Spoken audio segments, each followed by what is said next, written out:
பிரியமானவர்களே, இன்றைய காலை பொழுதிலும் கூட இது வானத்தின் வாசல் ஊழியத்தின் மூலம் உங்களை சந்திப்பதில் கர்த்தருக்குள் மிகுந்த சந்தோஷம் அடைகிறேன். நெருக்கப்பட்டிருக்கிறீர்களா? கவலையோடு இருக்கிறீங்களா? பாரத்தோடு இருக்கிறீங்களா? என்னுடைய நெருக்கத்தை யார் மாற்றுவார்கள்? என்னுடைய கவலையை யார் மாற்றுவார்கள்? கண்ணீரோடு சஞ்சலத்தோடு தேவ சமூகத்தை நோக்கி பார்த்து கொண்டிருக்கக்கூடிய ஒவ்வொரு குடும்பங்களையும் பார்த்து ஆண்டவர் சொல்லுகிறார், உன் நெருக்கத்திலிருந்து நான் விடுதலை தருவேன். உன் சஞ்சலத்தை, உன் கண்ணீரை துடைக்கக்கூடியவர் நான் உன்னோடு கூட இருக்கிறேன் என்று ஒவ்வொரு குடும்பத்தையும் பார்த்து அவர் வாக்கு கொடுத்து கொண்டிருக்கிறார். இன்றைய காலை பொழுதிலும் கூட ஆண்டவர் நமக்கு தரக்கூடிய நல்ல வார்த்தை என்னவென்றால், சங்கீதம் 142 2ஆம் வசனம் இவ்வாறாக சொல்லுகிறது, அவருக்கு முன்பாக என் சஞ்சலத்தை ஊற்றுகிறேன், அவருக்கு முன்பாக என் நெருக்கத்தை அறிக்கையிடுகிறேன். வேதம் இவ்வாறாக சொல்லுகிறது, அவருக்கு முன்பாக என் சஞ்சலத்தை ஊற்றுகிறேன், அவருக்கு முன்பாக என் நெருக்கத்தை அறிக்கையிடுகிறேன். பக்தனாகிய தாவீதை குறித்து நாம் பார்ப்போமேயானால், அவனுக்கு சவுல் பல வழிகளில் நெருக்கத்தை கொடுத்து கொண்டிருந்தான். தன்னுடைய ஜீவன் தப்பித்து கொள்ள தாவீது குகைகளிலும் மலைகளிலும் காடுகளிலும் போய் ஒளிந்து கொண்டிருந்தான்.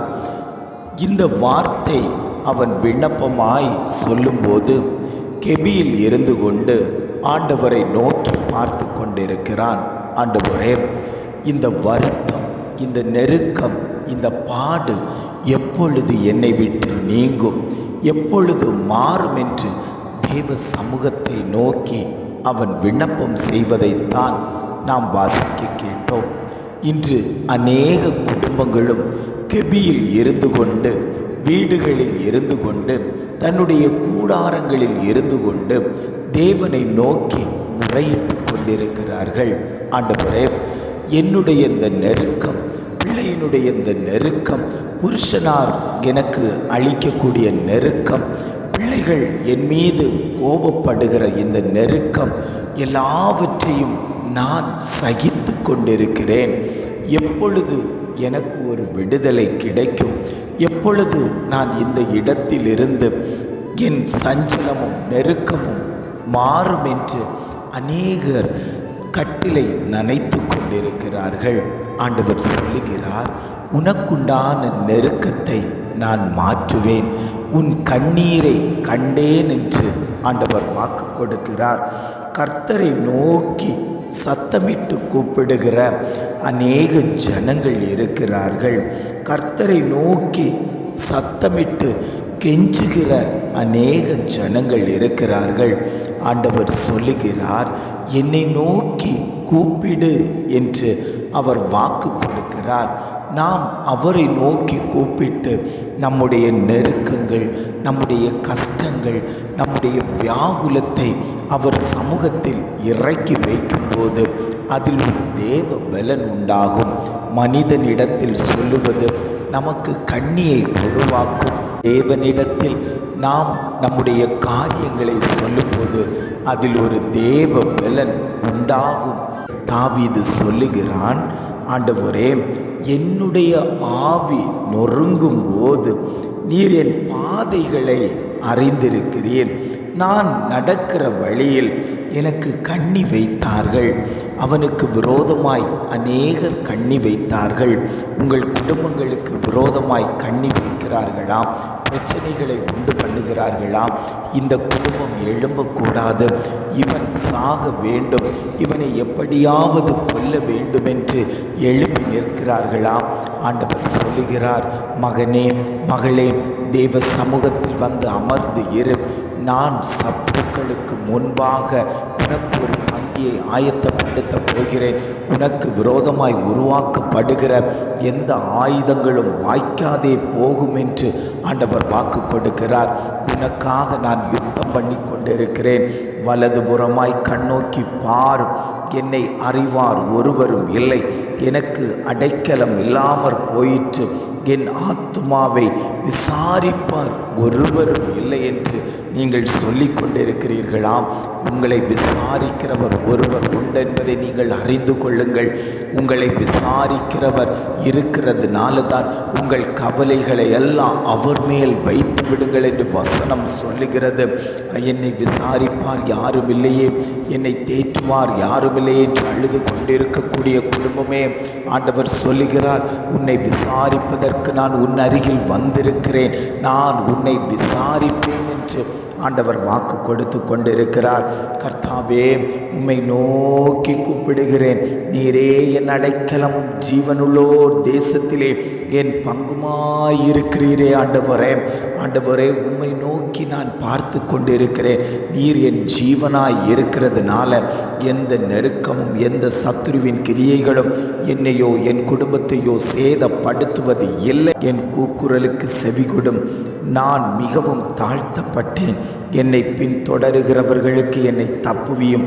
அவர்கள் என்னிலும் பலவான்களாயிருக்கிறார்கள்.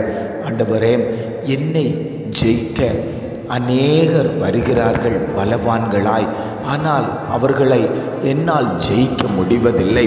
நீர் என்னோடு கூட இருப்பீரேயானால் எப்பேற்பட்ட பலவான்களாய் இருந்தாலும் எப்பேற்பட்ட சத்துருக்களாய் இருந்தாலும் அவர்களை முறியடிக்க முடியும் என்று நான் விசுவாசித்து உம்மிடத்தில் கேட்கிறேன் என்று பக்தனாகிய தாவீது தேவ சமூகத்தில் விண்ணப்பத்தை அறிக்கையிட்டு கொண்டிருக்கிறார். இன்றைக்கு எத்தனை பேர் தேவ சமூகத்தில் தேவனை நோக்கி விண்ணப்பம் செய்து கொண்டிருக்கிறீர்களோ, நான் நெருக்கத்தில் இருக்கிறேன், என் சஞ்சலத்தை உம்முடைய சமூகத்தில் ஊற்றி கொண்டிருக்கிறேன், என்னுடைய காரியத்தில் ஒரு விடுதலை சம்பவிக்கட்டும் என்று எத்தனை பேர் வாஞ்சித்து தேவ சமூகத்தை நோக்கி கொண்டிருக்கிறீர்களோ, அத்தனை பேருக்கும் ஆண்டவர் விடுதலை தருவேன் என்று அவர் வாக்கு கொடுத்து கொண்டிருக்கிறார். ஜெபிக்கலாமா? அன்பின் பரலோக பிதாவே, இந்த காலை பொழுதுக்காக நாங்கள் உம்மை துதிக்கிறோம், ஸ்தோத்தரிக்கிறோம். ஆண்டவரே, இந்த காலை பொழுதிலும் கூட எங்களுக்கு நல்லதொரு வார்த்தையை தந்தீங்க ஆண்டவரே, அதற்காக நாங்கள் உமக்கு நன்றி செலுத்துகிறோம். கர்த்தருக்கு முன்பாக என் சஞ்சலத்தை ஊற்றுகிறேன், அவருக்கு முன்பாக என் நெருக்கத்தை அறிக்கையிடுகிறேன் என்று ஒரு விண்ணப்பத்தை எங்களுக்கு சொல்லி ஜெபிக்கிறதற்கு கிருபை தந்ததற்காக நாங்கள் உமக்கு நன்றி செலுத்துகிறோம். ஆண்டவரே, உம்முடைய சமூகத்துக்கு முன்பாக நின்று எங்களுடைய நெருக்கத்தையும் எங்களுடைய வியாகுலத்தையும் எங்களுடைய கஷ்டத்தையும் எங்களுடைய பாரத்தையும் உம்முடைய சமூகத்தில் இறக்கி வைப்பதற்கு ஒரு நல்ல தருணத்தை எங்களுக்கு தந்ததற்காக நாங்கள் உமக்கு நன்றி செலுத்துகிறோம். ஆண்டவரே, நீர் எங்களை பலப்படுத்துங்கப்பா. தேவ பலன் எங்களுக்குள் ஆடி இருக்கட்டும். இனி எந்த நெருக்கங்களும் எங்கள் குடும்பத்தில் வராமல் பாதுகாத்து கொள்ளுங்கப்பா. அந்த நெருக்கங்கள் வரும்போது எங்கள் இருதயம் உடைக்கப்படும். ஆண்டவரே, சக்திகள் எங்களை தொடாதபடிக்கு தேவன் வேலியடைத்து பாதுகாத்து கொள்ளும்படியாய் நாங்கள் ஜெபிக்கிறோம். ஆண்டவரே, இதை கேட்டுக்கொண்டிருக்கக்கூடிய ஒவ்வொரு குடும்பத்திலேயும் தேவனுடைய கரம் வைக்கப்படட்டும். அவர்களுக்குண்டான நெருக்கத்தில் இருந்து அவர்களை விடுதலை பண்ணி கொடுக்கும்படியாய் நாங்கள் ஜெபிக்கிறோம். ஆண்டவரே, எந்தெந்த காரியத்தில் நெருக்கப்பட்டு உம்முடைய சமூகத்தில் சஞ்சலத்தை ஊற்றி கொடுக்கிறார்களோ, கண்ணீரை ஊற்றி கொடுக்கிறார்களோ, அந்த கண்ணீருக்கு தேவன் பதில் கொடுக்கும்படியாய் நாங்கள் ஜெபிக்கிறோம். ஆண்டவரே, அப்பா, உம்முடைய குரலுக்காக நாங்கள் வாஞ்சித்து நிற்கிறோம். நீர் எங்கள் குரலை கேட்டு ஆண்டவரே அதற்கேற்ற பதிலை தேவன் தருவதற்காக நாங்கள் உமக்கு நன்றி செலுத்துகிறோம். ஆண்டவரே, உமது நாமத்தை நான் துதிக்கும்படி என் ஆத்துமாவை காவலுக்கு நீங்களாக்கிவிடும். எனக்கு நீர் தயவு செய்யும் போது நீதிமான்கள் என்னை சூழ்ந்து கொள்ளுவார்கள். ஆண்டவரே, என்னை சூழ்ந்து பாளையம் இறங்குகிற அந்த தூத சேனைகள் ஆண்டவரே ஒவ்வொரு குடும்பத்திலும் இறங்கும்படியாய் நாங்கள் ஜெபிக்கிறோம். தேவனுடைய வலது கரம் ஒவ்வொருவரையும் தாங்கி பிடிக்கும்படியாய் நாங்கள் ஜெபிக்கிறோம். எங்களை தாழ்த்தி தருகிறோம். துதி கன மகிமை எல்லாம் உமக்கே செலுத்துகிறோம். மீட்பர் இயேசுவின் மூலம் ஜெபம் கேளும் நல்ல பிதாவே. ஆமேன், ஆமேன்.